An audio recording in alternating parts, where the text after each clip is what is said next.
Once upon a time, in a land far away, there sat 8 eggs, only one of them gray. As the mother hen counted, she then realized she laid only 7. How did the other materialize? As the eggs began to hatch, the shells got mismatched, and the dark gray egg never seemed to hatch. But finally, as the day began to close, the egg shook, and it very slowly arose. Out came the most ugly duckling ever, and he alone knew that he would survive the endeavor. The mother duck looked on with disgust. Her eyes bulged wide, and she nearly combust. Then came up with a great theorem, that this ugly could still have some winsome. She decided to name the boy Marvin, but boy did she get the wrong end of the bargain. The next morning Marvin was ready for the day, but the other ducks said he was weird and couldn't play. He asked his mother for help, and she said, "You're the weird egg, I wish you were dead." And a heavy blow he turned and ran, running away without a plan. Far away the duckling went, till he came upon a couple geese arriving from their descent. They said to keep away, don't come any closer, 'cause of the hunter that was being a poser. So the duckling, scared to death as it were, kept running and running, till it was too late to recur.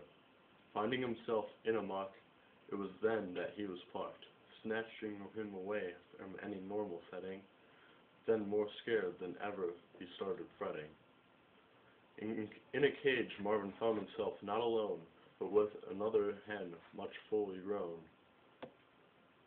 She bestowed upon him some knowledge that could help save his limb. Lay an egg or two, so that old lady doesn't turn you into stew.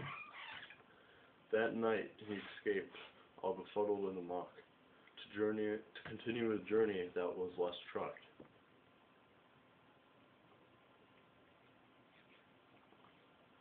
He kept on going and going till he could go no more, feeling that his journey was such a chore. Bedding down some reeds, he swore that he wouldn't find his breed, having all the things he could ever want, laying and living where nobody could taunt.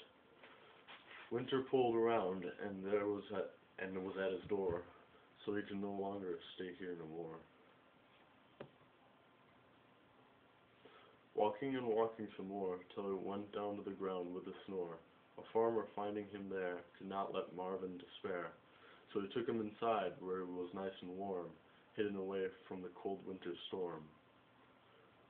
Winter turned into spring, or so it was told, tossing away Mother Nature's cold fold.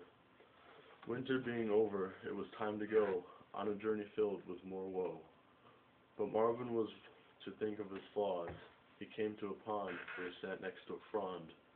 As he looked down, he couldn't see any more ugly. He laughed, and he cried to himself smugly. He was not an ugly duckling no more, but a beautiful white coat of feathers he now wore. A beautiful swan he was and ever could be, thinking to himself he would no longer flee. A group of swans surrounded him later that day, and they all sounded with a giant hey, so he laughed and played, prancing all around with all of his new friends that he had made. So happy to have found that one place where he wouldn't have to be chased. And so he lived happily ever after, with his heart full of laughter.